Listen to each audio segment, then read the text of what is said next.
Next tonight, the support group that's helping female veterans across the country. Sisters in Service was set up in Derbyshire and runs meetings, meals and even dog walks. Its members have moved into healthcare jobs after leaving the military. Some say they've been left feeling isolated and scarred by frontline service. Our social affairs correspondent Jeremy Ball reports.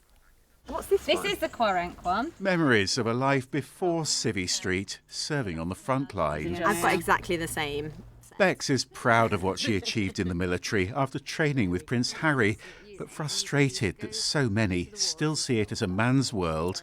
That's why Bex and Gemma started Sisters in Service last year. When I left the military, I did feel quite isolated. I felt quite alone. I don't think anybody really understood my journey. Even going down to your local British Legion clubs, it's very rare to actually find women that have served within there. And I think women find it quite daunting to come into some of those places. I think sometimes people presume that they haven't served or that they're a wife of somebody that has served. Challenging that earned Bex this honorary master's degree at the university in Derby, the city where she grew up. I learned the power of service, the value of loyalty. 160 female veterans have now joined Sisters in Service. Like Bex, many of them served here in Afghanistan or Iraq.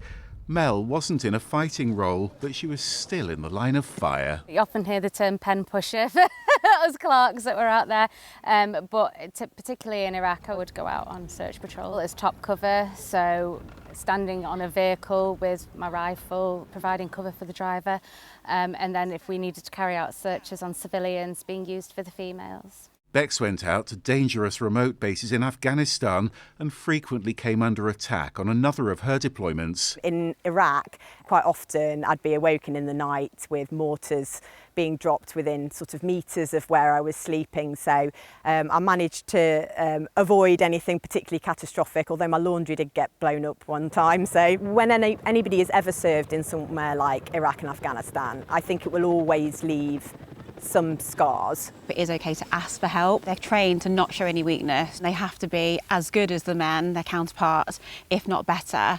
And I think when they leave service, that doesn't leave them. And then they go into the NHS, for example. If we can give them a space where they can meet other people that are going through that peer support is really, really important. Gemma worked as an occupational therapist here at Stanford Hall near Loughborough and at the old military rehab centre at Headley Court in Surrey.